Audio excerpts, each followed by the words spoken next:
欢迎持续锁定新闻大白话，我是黄运成。首先来为您介绍这一节国际话题的来宾，第一位是国际政治专家赖岳谦。主持人好，观众朋友大家好。还有政大国关中心兼任研究员严正生。主持人好，各位观众大家好。以及前海军舰长吕礼师。主持人好，各位观众大家好。好 ，G7 结束了，现在好多人都去点评日本首相高市早苗的表现呢。来看到了，这个是日本内阁广报官发布的这个高市早苗啊，他说他跟这个法国啊，还有加拿大领导人热聊，但是呢，这个照片引发了质疑啊。我们看一下画面哦，就是呢说看到了这个影片呐，你看到了吗？真的有叫做热聊吗？感觉啊，在热聊的就只有马克宏跟卡尼啊，那高市在干嘛呢？好像在旁边做出假笑迷一样的动作。好，所以高市，你真的有跟大家聊得很开心吗？好，那另外来看到了，网友也去比较了高市早苗跟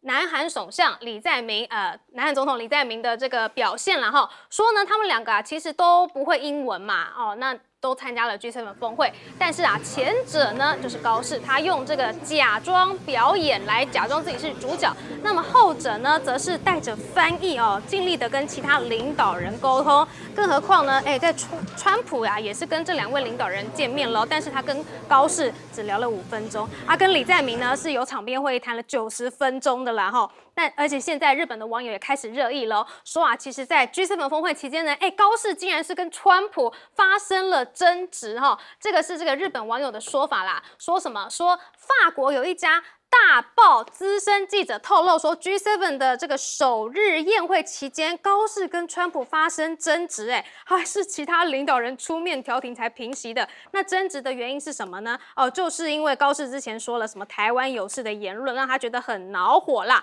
所以网友推测啊，说这个争执可能不是争执，有可能只是这个川普单方面的去骂高市就是因为台湾有事以及他对中国的态度，让他觉得相当的火恼。好，那中方呢也去回应了这个 G7 的事情啦，就说啊，高市啊真的是对反华的态度，太明显了。大陆外交部发言人说了，说近年来啊，日本习惯七国集团等场合去拼凑反华的小圈圈。那这次日本领导人在 G7 的会议上呢，涉华态度也是格外的扎眼反映出了日方拉帮结派、挑动对抗者的叵测用意，不得人心，注定失败。但是中国大陆都这样子呛瞎了，日本还是继续甚至呢还认定了中国产的不锈钢板呢构成了倾销。这个是19号的公布最新的公布说呢，他觉得啊，这个中国进口的镍基合金不锈钢板涉及了倾销行为，对国内的产业造成损害，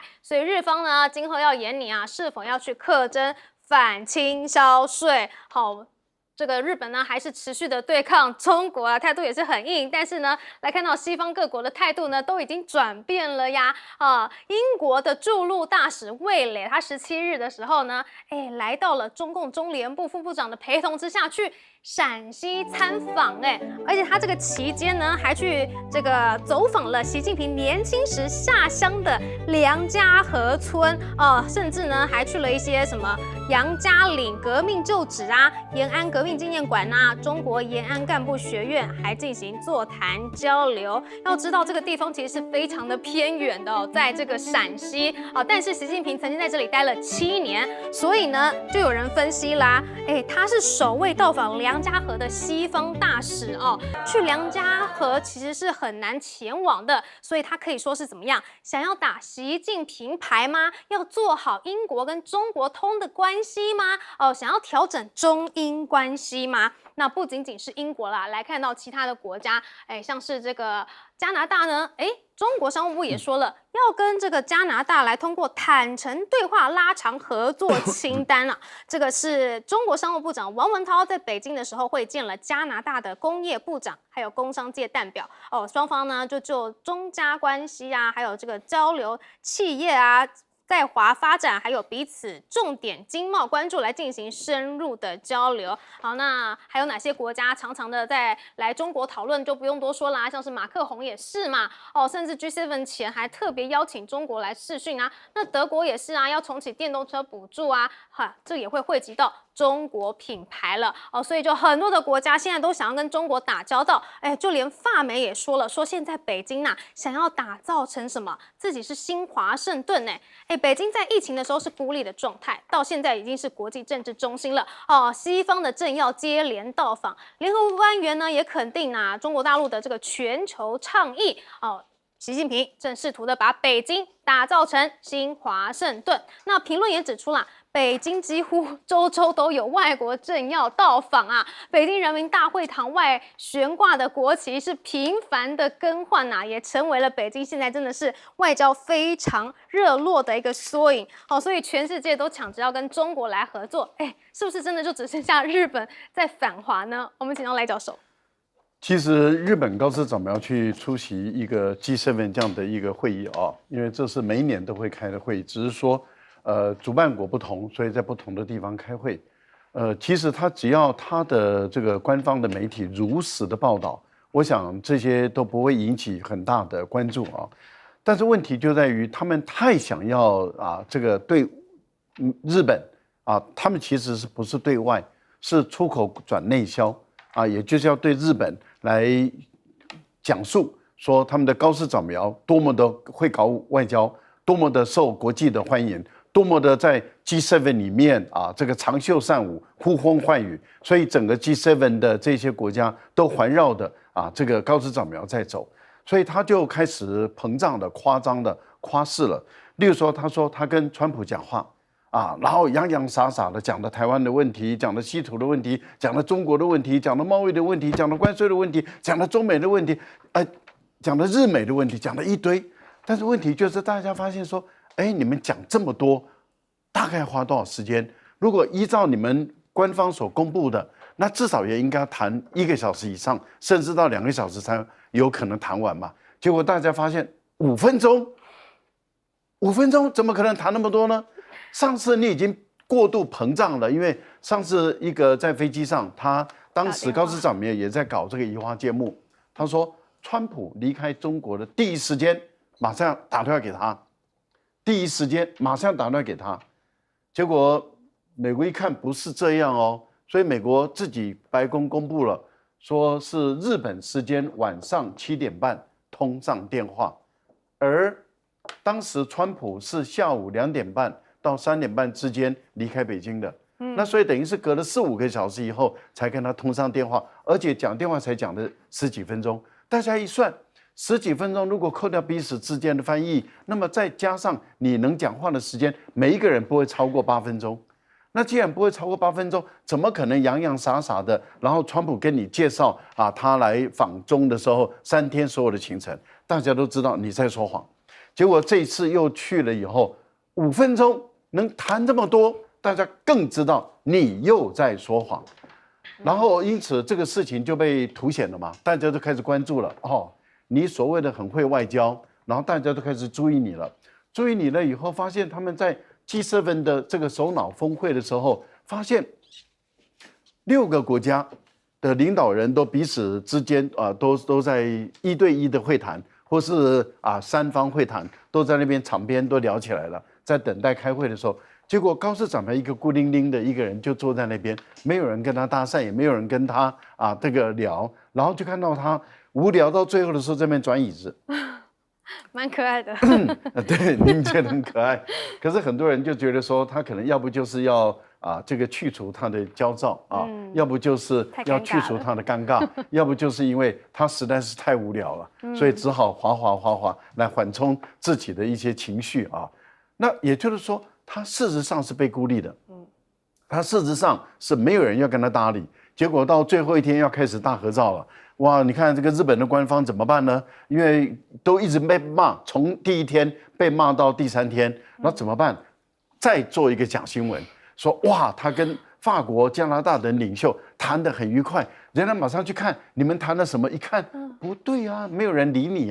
那是因为法国的总统跟这个加拿大的总理2个人在那边聊起来了，根本没有人搭理你，那就代表什么？代表大家对于高市早苗叫做敬鬼神而远之。为什么会敬鬼神而远之？第一个，他用以前蹭的那套方法在 G7 领袖里面那一套方法不管用，真的是不管用。这是第一个。他过去好像对于智利的总统好像可以这样用一下，对于这个印尼的总统可以用一下，但是问题就在对 G7 的其他6个国家，他的那一套一点用处都没有。这第一个。那第二个呢，就是大家都知道你每天在讲中国坏。可是我们才刚到大陆去访问，而且我们的关系正在缓和，而且正在好转，你却要我们跟你一起去抗中，而你连美国人都不敢说台湾有事就是日本有事，结果你日本竟然要为台独打仗，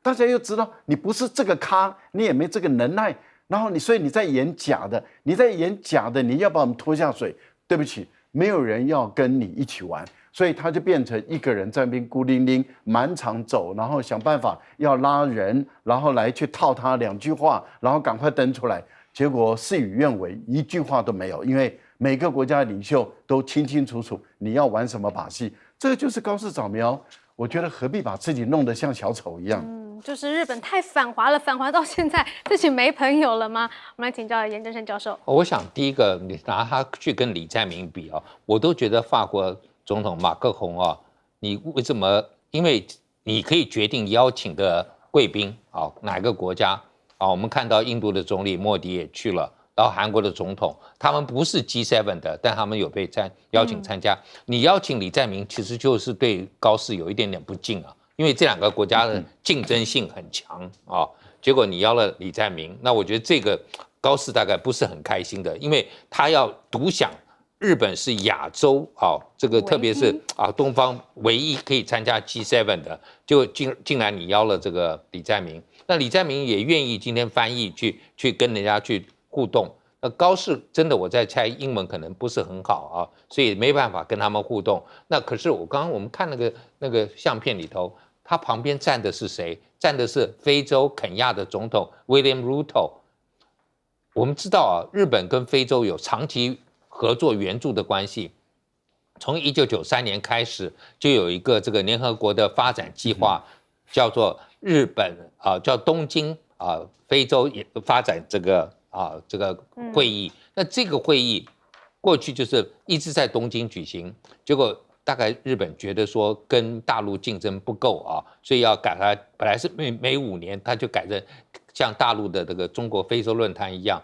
就变成3年，然后又学了大陆说，1年在北京，1年在非洲，他也怀，他第一个非洲国家就是肯亚，2015年，那你就应该跟肯亚去叙叙旧啊，说我们这个关系你看看有多好啊，日本在非洲也做了很多的援助，结果没有站在旁边啊，也不知道那个英文真的不好，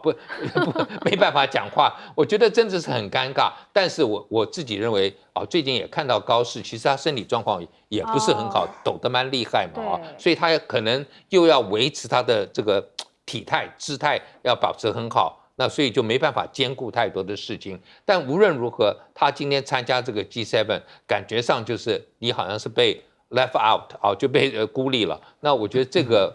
日本可能会去想一想，因为 G7 是一个西方国家觉得终于可以不像在 G20 或者在我们讲 APEC 好了，美国或者在 ASEAN 的东协的一些会议，终于没有中国了。他们可以自己在里头嗨一下，结果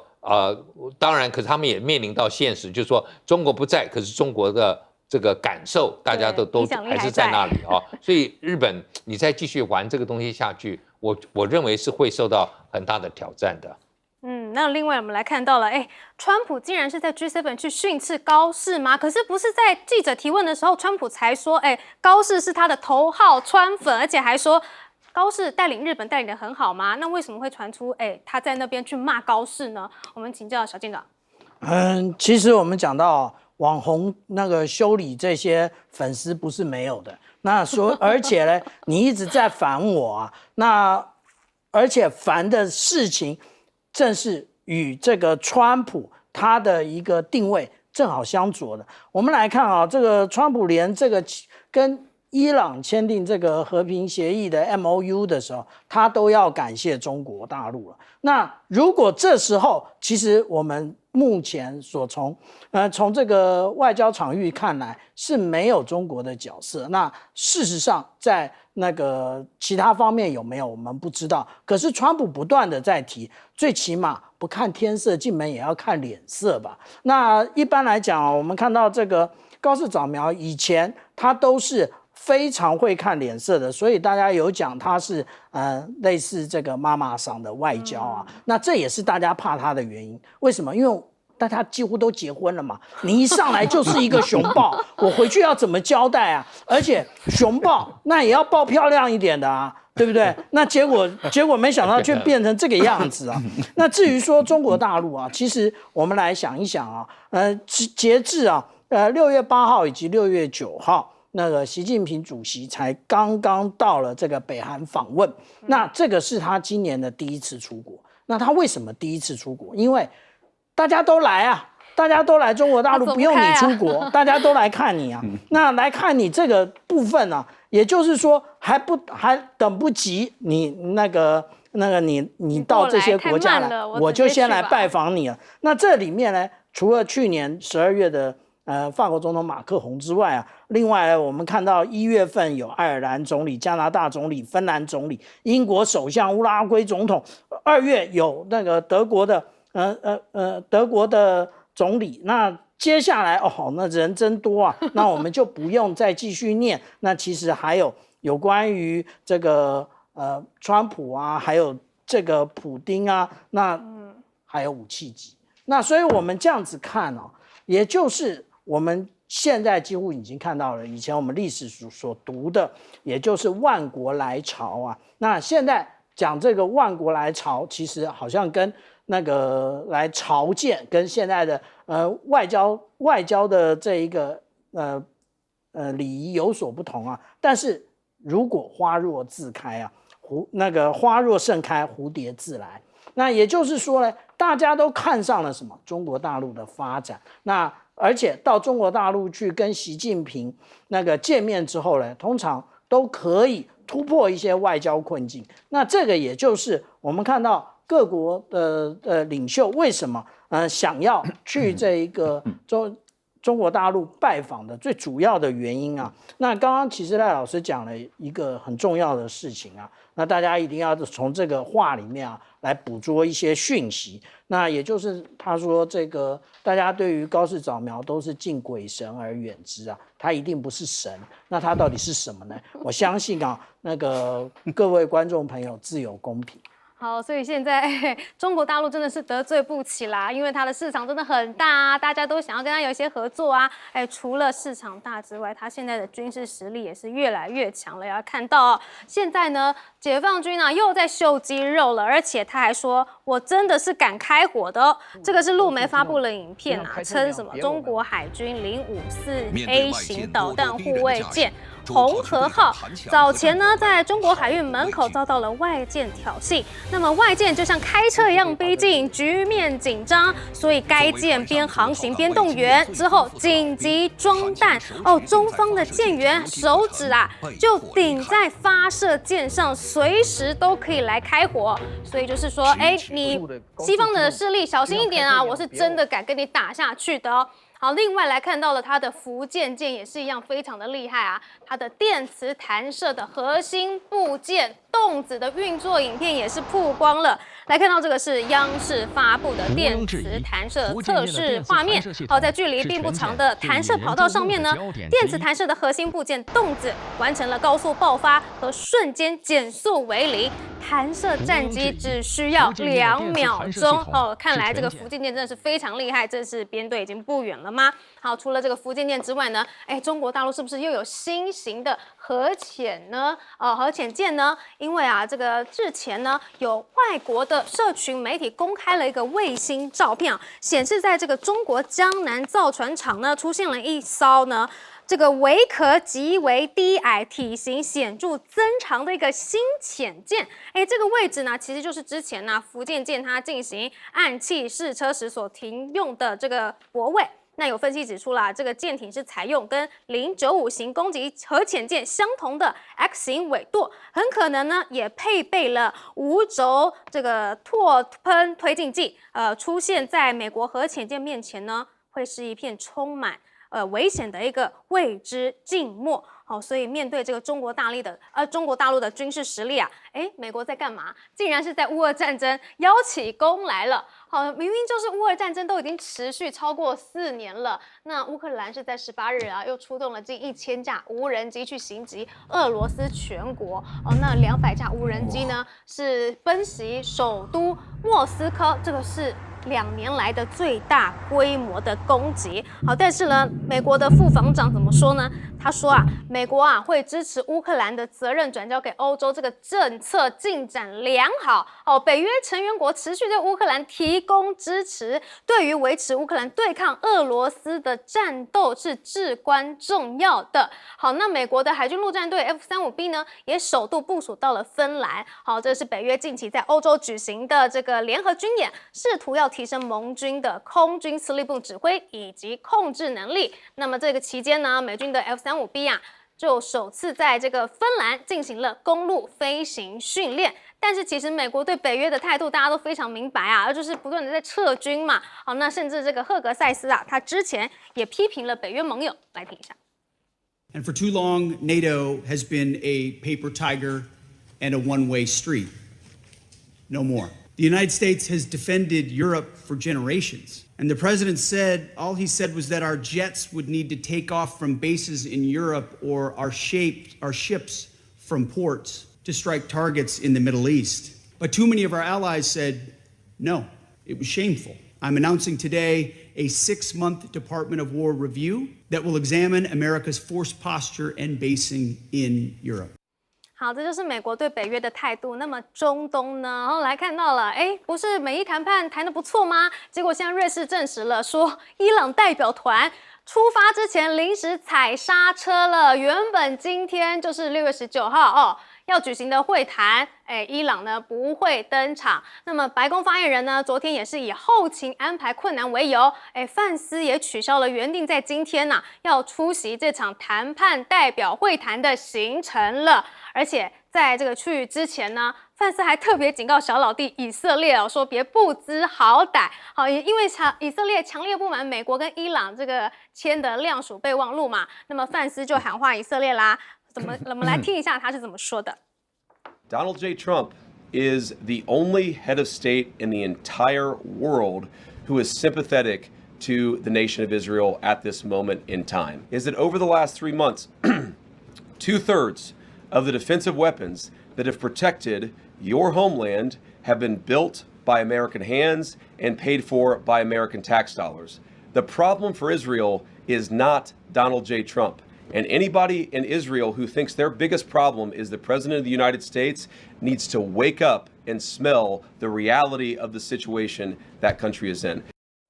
好，但是为什么以色列会批评这个谅解备忘录呢？就连彭博也说这个谅解备忘录真的不怎么样啊，还不如奥巴马的核协议。说川普第2任跟伊朗达成的初步和平协议，比奥巴马任内2015年的联合全面行动方案限制更少啊，所以最后呢是谈了个寂寞，打了个寂寞吗？好，但是美国纷纷跟盟友闹翻，但是中国却是静静的在发展自己的军事实力吗？我们来请教赖教授。我觉得大陆的解放军他们在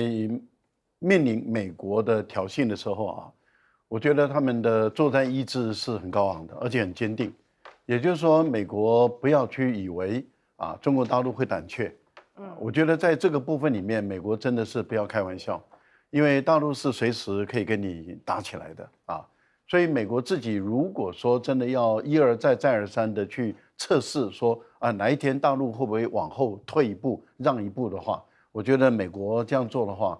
是很危险的事，而且呢很有可能中美在某一个地方或者某一个海域就突然间爆发小型的小规模的冲突。而当美国一旦挑衅到中国大陆大陆绝对不让的时候，那么看谁开第一枪。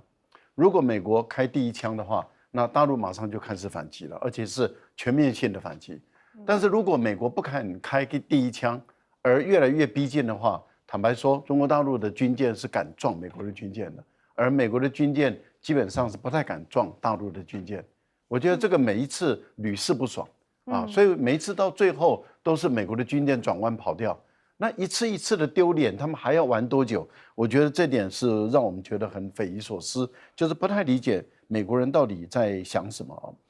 另外一个部分里面，就是我觉得美国对于乌克兰的战争，也就是俄乌的战争，按照目前的态势来看的话，美国的领导，川普领导的美国，越来越走向中立化了，也就是说，他在精神道义上支持这个乌克兰，支持欧洲啊，跟乌克兰并肩作战，但是美国完全不介入了。也就是说，我可以卖武器给你啊，因为你看到川普在感谢俄罗斯、感谢中国大陆的时候，他讲到感谢俄罗斯的时候，他说为什么我要感谢俄罗斯？因为在美国、以色列跟伊朗打仗的时候，俄罗斯并没有提供伊朗最先进的防卫性的武器。如果俄罗斯改变了它的中立，因为以俄罗斯跟伊朗的关系是如此的紧密，俄罗斯是有道义要提供武器给这个伊朗的，但是俄罗斯没有这样做，所以如果俄罗斯这样做的话，今天的战争就不会这样，美国跟以色列的伤亡将会更大，所以他感谢俄罗斯。同样的道理，那他要还给俄罗斯的就是，那我也不介入了，但是我做的比你还要多一点，我武器卖给乌克兰，但是我是用卖的，不是用无偿给的。换言之，也就是说，它区别了它跟拜登最大的不同。第一个，他不会给乌克兰钱；第二个，他不会送给乌克兰武器；第三个，他不会投向他的军事力量跟顾问在里面。也就是说，目前来讲，俄乌的战争就是由欧洲你自己来负责。那如果战争外溢了，也就是说，有一天俄国跟乌克兰打到俄国他受不了了，假设他把战争外溢到欧洲，例如说到立陶宛或者波罗的海等这些国家的话，那是你欧洲要去处理的事，不是我美国要处理的。所以这个整个俄乌战争的责任区就划给了这个欧洲，所以他们就赞美欧洲，说你做得很好，你继续再做下去，那这个以后俄乌战争不关我的事了。我就不管了。另外，我觉得范斯讲的话是有道理的。为什么？因为美国没有欠以色列，是以色列欠美国。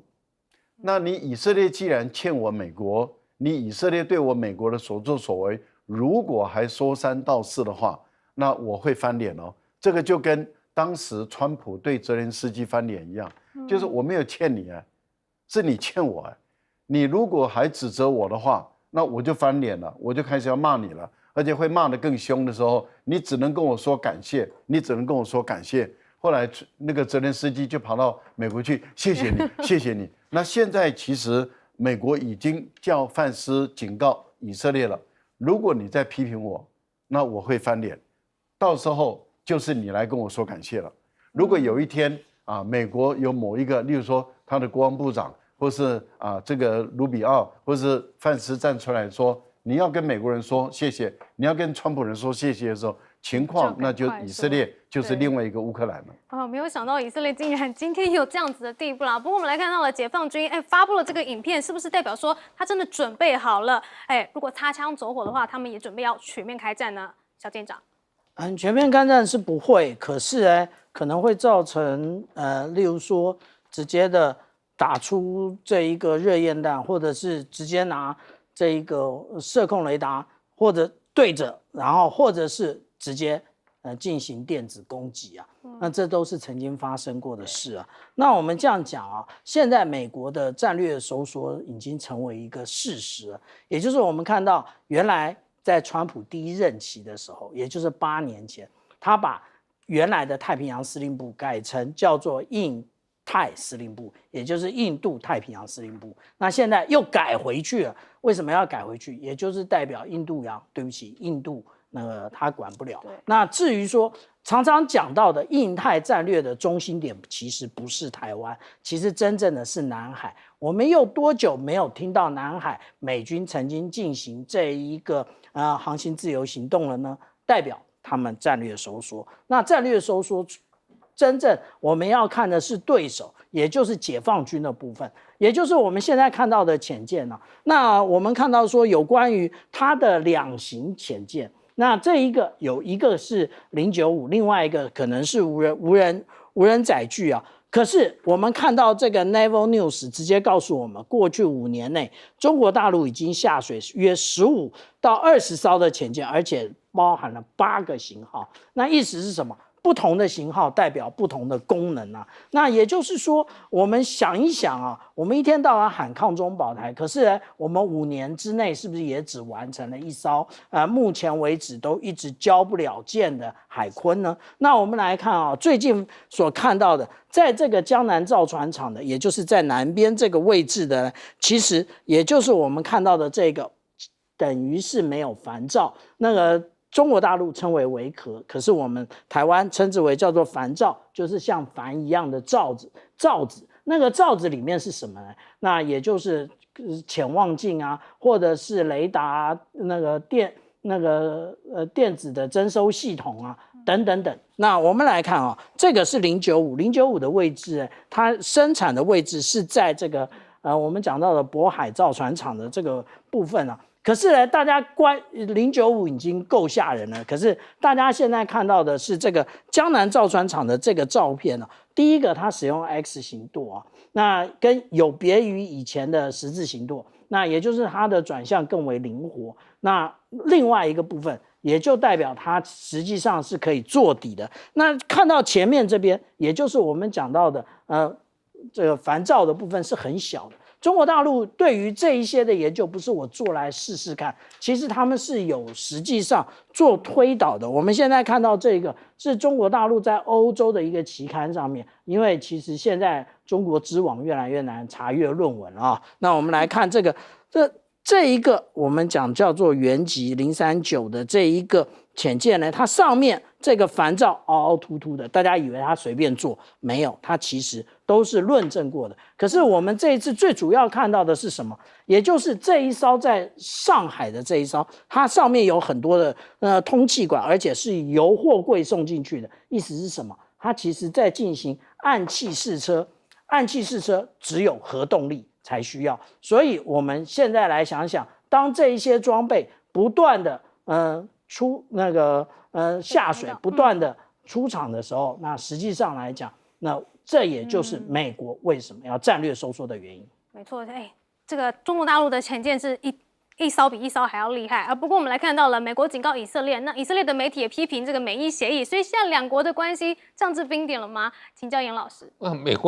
以色列该批评这个美伊协议，因为这个美伊协议说老实话看起来真的是美国是败得一塌糊涂啊。那以色列想说，我跟你打了这场仗，结果你单独跟伊朗签了这个，感觉上面我们白打了。可是问题是你以色列为什么要在这个时候，明明你需要靠美国的协助，你才能够持续打下去，但是呢，美国希望你在黎巴嫩境内可以停了，你就是不停，然后你一看他们达成协议再打。就是打到让这个协议，这个我们讲说，这个就是备忘录吧，无法再签署下去。因为我觉得今天以色列就是，特别是内塔尼亚胡，他只要你美国跟伊朗不能够谈下去，对他来讲还在战争当中，他下面的选情是有一些帮助的，所以他用个人的这个思考来面对这个问题，难怪范斯要骂人嘛。就是说我今天帮了你们这么多，结果请你停啊，你都不停，完全就是不受控制。那我觉得这个是这个以色列他也知道，这是唯一他可以拖延美国跟伊朗达成协议的方式，就是我继续搞黎巴嫩。因为伊朗第一条嘛，14条里头第一条就是讲黎巴嫩所以第一条没有达到共识，那下面就不要再谈下去了。所以这是以色列的问题。那我觉得刚才有提到，就是美国的国防部长赫格塞斯讲的这一些我觉得有点像类似越战的时候，美国提出叫做越战越南化，Vietnamization of Vietnam War。那现在它叫乌战欧洲化，就是就是 Europeanization of Ukraine War， 就是这是你们欧洲的事情，即使包括俄罗斯跟乌克兰，你们都是欧洲国家，你们去处理。今天美国能够做的，你要买我武器，我卖你但是我不做援助了，我也不帮你了，那就是要脱手，然后你们由欧洲来负责。我觉得这个类似就是，当美国一旦决定要离开一个战场，它就是，譬如说阿富汗战争，有一阵子也讲阿富汗战争阿富汗化。你一听到这个你就知道他要拜拜了什么话然后他要离场的伊拉克战争伊拉克化，那就他要离开了。好。不过我们看到了，不仅仅是这个在战场上面美军有点谈不下去、打不下去了，在经济方面也是吗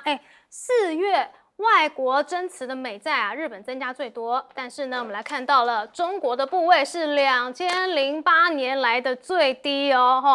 外国投资人4月购买了是大约有1030亿美元的美国长期证券，那持有的美债是小幅的增加啦，但是呢，日本还是最大的外国持有人但是其他的第3大外国持有人中国呢，它的持有部位减少了12亿美元，降到了6511亿，这已经是它连续3个月去减持美债了。好，那现在美国也促进财政部要联手 G7 去发动闪电战是要狙击北京吗？2名的美国跨党派参议员18日呼吁美国财政部长贝森特要加强跟 G7 合作，一起来向中国施压，要求他们要解决为了获取商业优势而蓄意压低汇率的问题呼吁他们要把中国列为汇率操纵国但是呢，在金融战上面显然是有点难打的结果现在产业政策也崩了吗？来看到这个美国的官方不断的要抗中，要出口管制，结果呢反而是害到了自己人吗？美国商业部的负责国际贸易的副部长就说呢，这个华盛顿的产业政策失当批评美国领导层呢是长期监管缺位，放任本土产业持续衰退。那他虽然将这个产业失衡的问题是归咎于中方的贸易扭曲行为，但是他也更直白的抨击，就是你华盛顿长期都没做事，都袖手旁观，没有办法及时推出政策来扭转产业的一些颓势。到现在呢，他们也没有办法跟中国切割了吧？最明显的例子就是这个无人机了之前才说要禁止中国大陆的无人机，结果现在美国联邦通讯委员会就宣布允许符合特定技术规格的中国制玩具无人机重新进入美国市场销售为先前全面限制外国无人机进口的改革出现松动，因为太多人在抗议了嘛，你美国的无人机没有中国的便宜好用好，那另外还有这个半导体的部分，彭博报道了说，卢特尼克之前在会议中就向这个ASML 的高层表示说，美方非常关切其极紫外光的这个微影设备的流向。那现在艾斯摩尔私下呢，也已经进入了危机应对模式了。到底有没有流入中国呢？甚至现在川普呢还擅自帮企业来发声。他在周4的时候说了什么呢？说苹果同意跟英特尔合作，在美国来设计与生产晶片。这样子呢，我们就可以强化美国的半导体供应链那也可以为英特尔来带来很多的大客户为他来背书。那马上市场就点燃了对英特尔的乐观情绪了，带动了股价大涨。不愧是川普投顾。但是呢，这个贴文可能是来得太早了，因为企业根本就还没有正式的对外揭露。知情人士就指出了部分英特尔高层其实事前根本就不知道川普要公布这项消息，对于川普的表态是感到非常的惊人的是代表什么？川普是非常的急吗？去中化到走火入魔了吗？真的非想要救股价吗？美国的内部鸡飞狗跳，而中国大陆呢，则是用它的科技实力去震惊全球。最近被震惊的是谁呢？是缅甸总统，他来到上海，结果惊呼连连。来看一下，没有相关的或者相关的介绍的话，知道给我们一下，还蛮基本的，还蛮联系他，然后把这些资料，对你们这个发展区就滴滴卫星，所以我就看到了你们那个这边的发展。好，米昂兰去了好多地方啊，包括了去造访了什么宇树科技等等的啊，而且习近平呢也送给米昂兰一只什么华为新款的折叠机。好，这是之前呢他送给谁过？李在明小米手机之后，现在又送华为的手机了哈，可以看出来中方是展现了强烈的自信啊，跟美国相比，情况好像是比较好一点吗？我们请教赖教授。我觉得对于美债哈，因为大部分的国家对于美国的这个政府的破产的可能性是越来越高啊，然后对于美元的未来的发展，连巴菲特都亮出红灯了，都提出很大的一个警告。其实大家对于手上持有的美元越来越不放心，那有些国家的央行他们就干脆把美债卖掉，然后拿到了美元，再把美元去买黄金。然后搬到自己的国家去，这种情况事实上是很多嘛，所以我们也看到了黄金在前段时间涨得很高，现在当然有回落，但是事实上各国的央行在增持黄金来避险，我觉得这个都是发生的，特别是在这个美国跟伊朗的战争的期间内，油价的波动、物价的波动，还有美债、美元等等的这些不可控制的因素越来越高以后。各国都在做避险，现在对于美国来说，它真的是很忧虑的是，因为大陆似乎很明确的是有节奏的、有计划的，继续在抛持美债虽然有的时候速度快一点，有时候速度慢一点，有时候好像回购一点点，但是我们会看到它还是有节奏的一直在卖掉，然后它越来越多的在买黄金，还是搬回自己的国内，然后让自己国家的黄金市场越来越强大，因为大陆确实有这个雄心壮志，想要打造全世界第3大的这个黄金市场。因为除了伦敦，除了纽约，那么也想在中国，也想在上海打造一个黄金市场。事实上是朝这个方向继续在走。那我觉得美国商务部的副部长他自己是官他自己是这么高的官，然后批评自己的国家的政策那但是我们更想要知道的是你的对策是什么？也就是说你有什么对策没有？也就是美国的制造业你如何让它真的有竞争力？因为川普他打的是贸易战，他用关税战，他采用这个方法想把这个产业拉回美国，或者是把美国的产业就整个再引导回来，或者是把外国的产业那么用强迫你到美国来投资，但是这1年多以来看起来他没有成功嘛，他没有成功，所以等于是川普确实有在努力的要做说把产业拉回美国的一个方法，但是政策因为药单开错了，所以政策也失败，然后产业也没有成长。那你这个商务部的副部长，那你想怎么做？你想怎么样让美国的这个企业有竞争力，然后让美国的企业的市占率更高一点？但是没有嘛，你没有嘛，你只是批评嘛，这就不对了。好，中国大陆的发展，其实我也在这个节目中不知道花了多少时间了，我们也一直在苦口婆心的就是说建议，希望台湾的年轻的孩子们多到大陆的科学园区、产业园区，包括到深圳啦，包括到杭州啦，甚至到上海啦，好多好多的地方多去看看。大陆的发展真的是已经是在全世界是属于顶尖的这一个行列里面了，所以不要一直认为大陆还是落后的。就我觉得这一点，你如果不更新，真的是很危险的事情。对，别当井底之蛙。我们休息一下，广告中马上回来。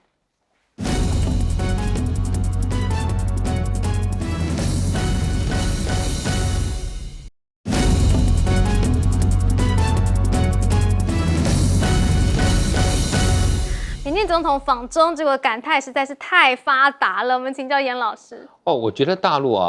当这种开发中国家、全球南方的，他们当然会看到大陆很先进的这些进步特别到杭州这个高科技的这个中心。那我觉得让他们看到这个是大概大陆安排行程。可是我们之前也提到，英国的驻大陆的大使去这个梁家村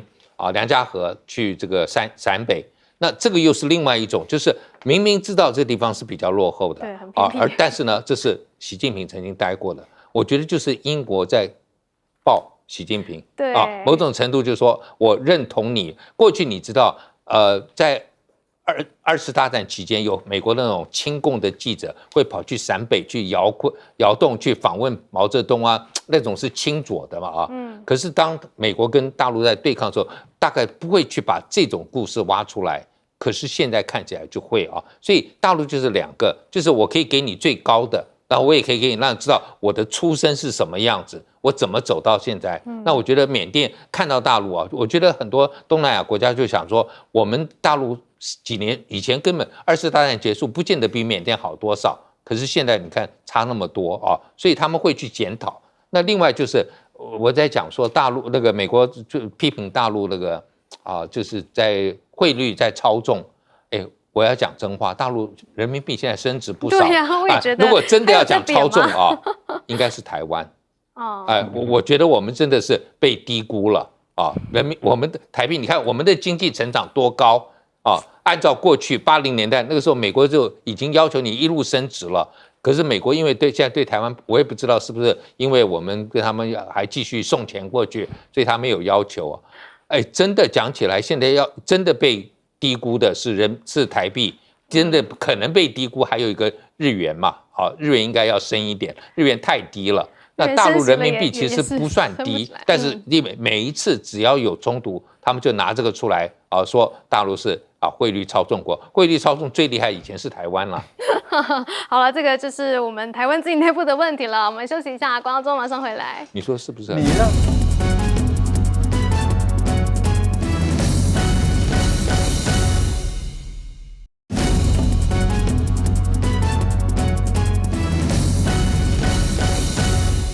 好多外国领导人到中国访问我们来请教小舰长。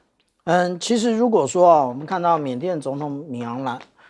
来的话，他去这个香港去参观的话，那其实他会看到另外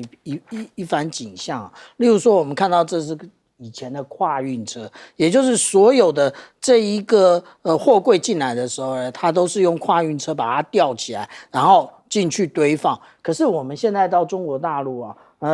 我们看到的，无论是之前郑丽文主席去的洋山港，或者是青岛、厦门、天津的这些大港现在用的都是无人车，也就是完全它都是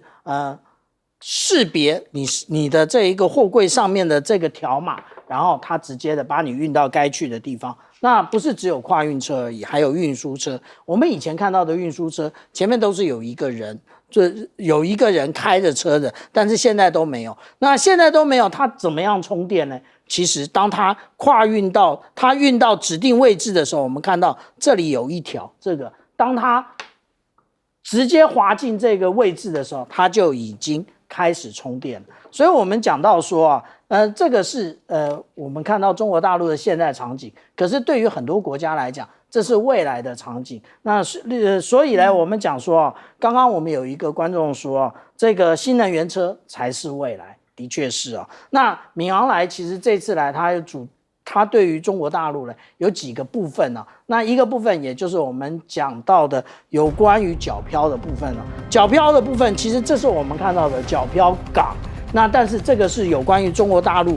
有关于运油的，那这个是角漂港本身那其实呢这些港都做好了，另外现在要想完成的也就是中